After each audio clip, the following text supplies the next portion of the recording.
Hey guys, welcome back to another video. Let's talk about 5 mistakes players make when using Xianyun. Xianyun has the potential to be a great support unit in Genshin Impact if players pay attention to some details. Number 5. Not equipping Song of Days Past artifact set.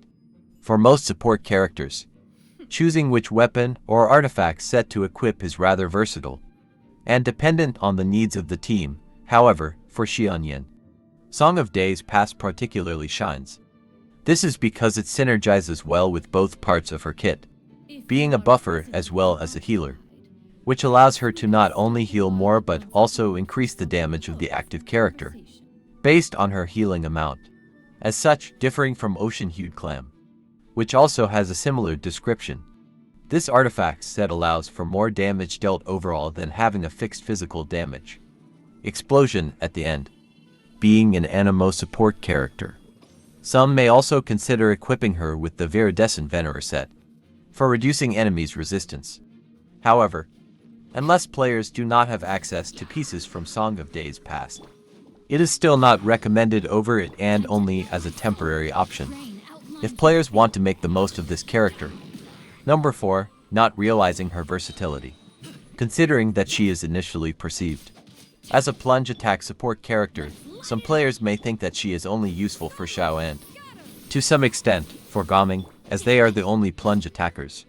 However, while she is indeed still a little niche, her versatility goes beyond that thanks to her elemental burst, also allowing characters to jump higher, essentially enabling plunge attacks for all characters consistently. With that being the case, many other characters can well benefit from Xianyun, such as Hu Tao, who already benefits from jumping to cancel her charged attack animation. Number 3. Overlooking her elemental skill. While Xianyun's elemental burst may be the most valuable part of her support abilities, players shouldn't ignore her elemental skill. This is because not only does her elemental skill allow her to gain a decent amount of energy particles for enabling her elemental burst consistently, but it also provides added benefits to plunge attacks through her second ascension passive. As such, in order to be able to trigger this passive, players need to hit as many opponents with her elemental skill, which then will increase the team's plunging crit rate by up to 10% if players can hit 4 or more enemies. Considering that if she plunges after her elemental skill, she can deal some AoE damage. This can be a good way to gain the stacks quicker in situations against multiple opponents. Furthermore, Xianyun's elemental skill allows her to also be useful in exploration, since she can propel herself to the sky, even though her utility in this aspect is not as prominent as some other characters like the Wanderer. Number 2. Not understanding how her elemental burst works.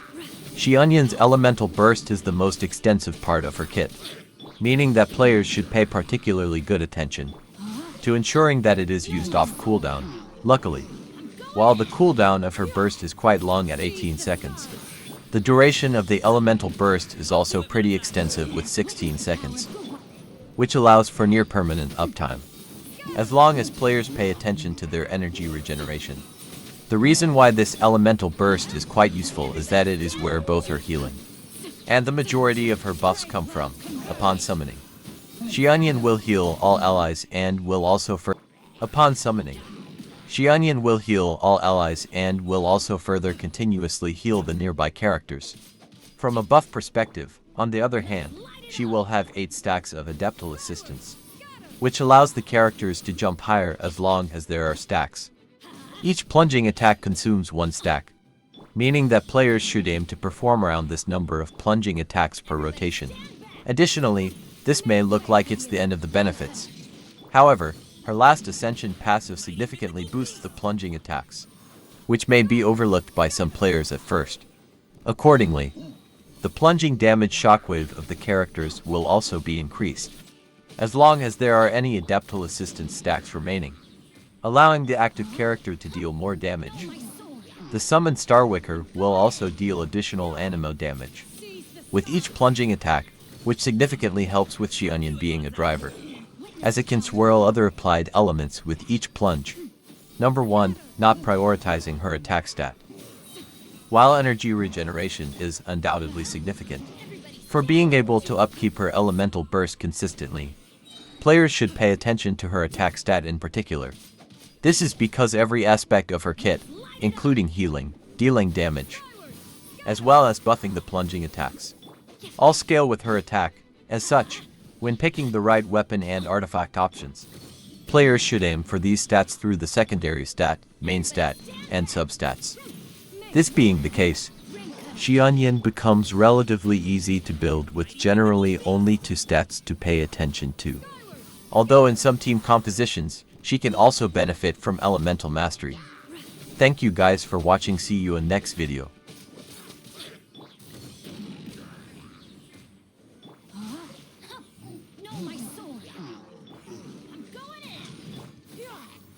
Seize the skies! Up to it, Manzai!